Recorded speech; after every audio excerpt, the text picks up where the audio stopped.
Good afternoon, everyone. Harry Rahman with ProLayers. Today, we're starting a new series of podcasts, and it's going to feature many different topics, all the way from marketing, sales, business development.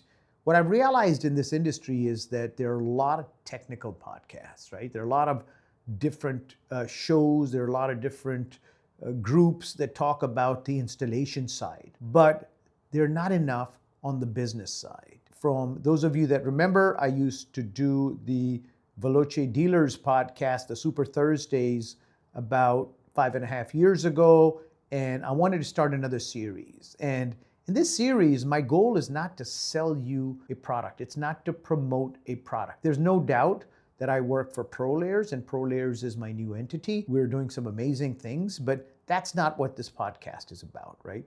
This is about actually raising the bar in an industry that is a very profitable and a great industry. I mean, I've been in this industry for 26 years. It's paid for my livelihood. The lifestyle I live today is because of all the great people in this great industry, and all the great suppliers, and all the great dealers, and all the great consumers that have given us the ability to be a clean business selling value-added products. So what is the purpose of this podcast? It's to raise the bar. It's to raise the bar for everybody, and also to focus in on the business side of the business. Look, the best businesses are not always the largest ones. They're not always the most expensive ones or the cheapest ones. They're the ones that add value, that are able to walk away and present a great product and service, and are there after the service. So that's what constitutes a great business. And I've been very fortunate in this industry in 26 years to launch the first ever ceramic film. I've also been very fortunate to work for a brand for 18 years and then start my own brand called Veloce Innovation, which was acquired by Expel a year and a half later. And then I ran a global division for Expel for 5 years with their window film division for architectural. But more importantly, there are a lot of things I have learned not to do. And there are a lot of things I've learned from this great company. Expel was a very good company. Veloce experience was extremely great for me as well. But I've learned a lot of things on what not to do from those experiences as well. So I'm going to be sharing some of that with you. And what's interesting is that the fundamentals of every business are pretty much the same, right? You could be selling, you guys have heard me say this for our dealers, that whether you're selling dog food or window film, there are certain fundamentals that are nearly identical. So I'll be talking about that. Some of the topics that we're going to talk about in these series could be sales, marketing, hiring, business development, and several other factors, more on the business side of the business than the technical side of the business. I think we have some great resources on the technical side in terms of installation and all the different techniques and the different tools of installation. I'm not the best at that side. My focus is to add a value on the business side. Now, today's topic that I'd like to talk about is that I want to focus on something even bigger than business itself. And I think that one of those topics is controlling your thoughts, right? People say, well, my actions are a certain way, but the reality is that your thought controls your actions. And I would say that we don't always have control over the first thought that comes to mind, but we do the second, right? So somebody pisses you off and, cuts you off in traffic, and you're like, son of a bitch, right? That's the first thing that comes to mind. And then the second thing that comes to mind is maybe they didn't see me. Maybe they're in a hurry. Maybe there's something that I don't know. And I know I'm being facetious. When somebody cuts me off, I kind of stick with my first thought a lot longer than my second thought. But there's another second thought that comes to mind, which is, hey, could this person be crazy and have a gun if I do something? There are lots of things that come to mind. But the key thing is, do not act on your first thought, right? So controlling your thoughts. There are a lot of people, like even in business, right? Let me give you different perspectives on controlling your thoughts.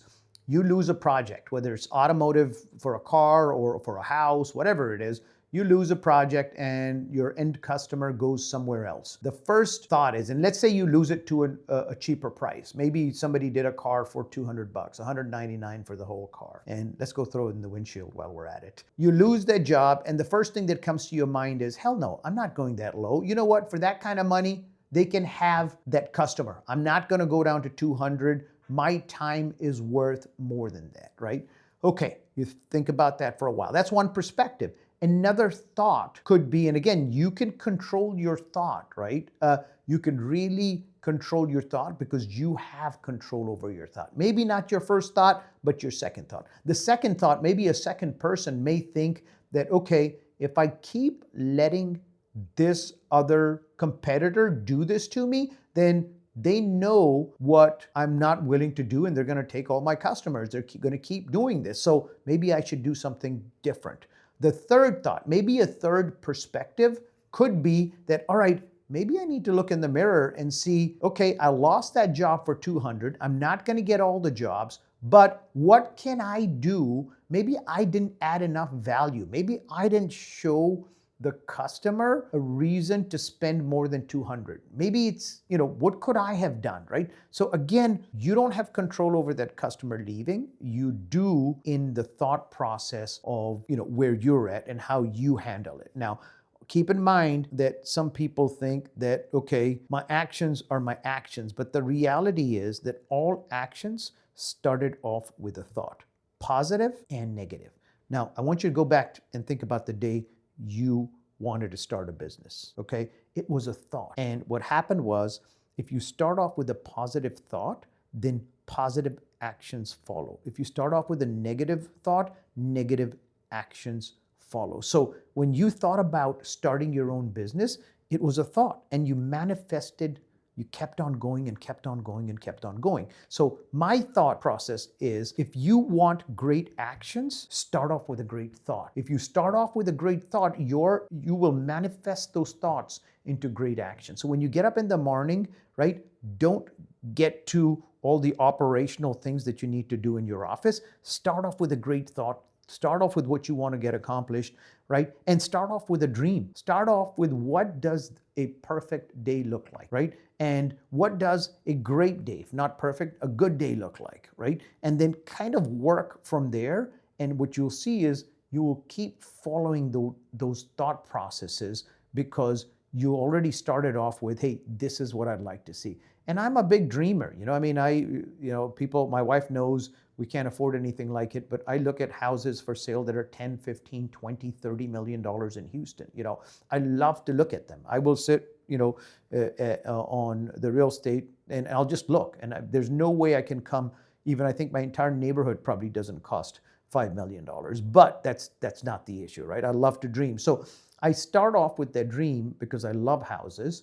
I love cars too, for all of those that know me, but I start off with that thought process. So in a nutshell, if you want to change your actions, first change your thoughts, because your actions are followed by your thoughts. That's today's topic. And I did want to, it's very broad, but I can tell you that the other topics we're going to talk about will all go back to your thought process and how you handle the situation. So next week, we're going to talk about what I feel is one of your most important decisions in business, is who do I want to do business with, right? There are many people that go to a restaurant just because there's a long line there, right? Because on social media, you see everybody jumping to certain brands or certain things, and you're like, well, if they're doing it, it's got to be good.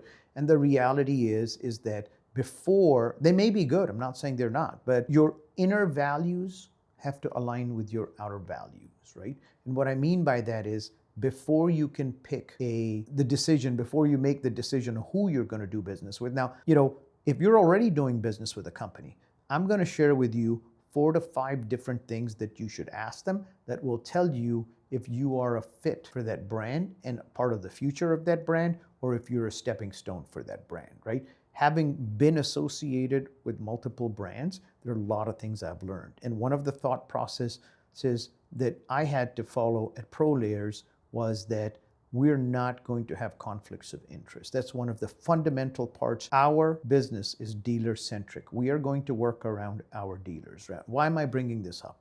Because when you hear the 405 questions, whether you're doing business with a supplier today, or you're thinking of doing business with a supplier, or you've done business with a supplier, you'll be able to tell if those questions align with what you want to get done. So my goal is to keep this under 10 to 12 minutes so that while you're driving to work, you can listen to it. If you're installing a car, you can listen to it and be very specific on the topics.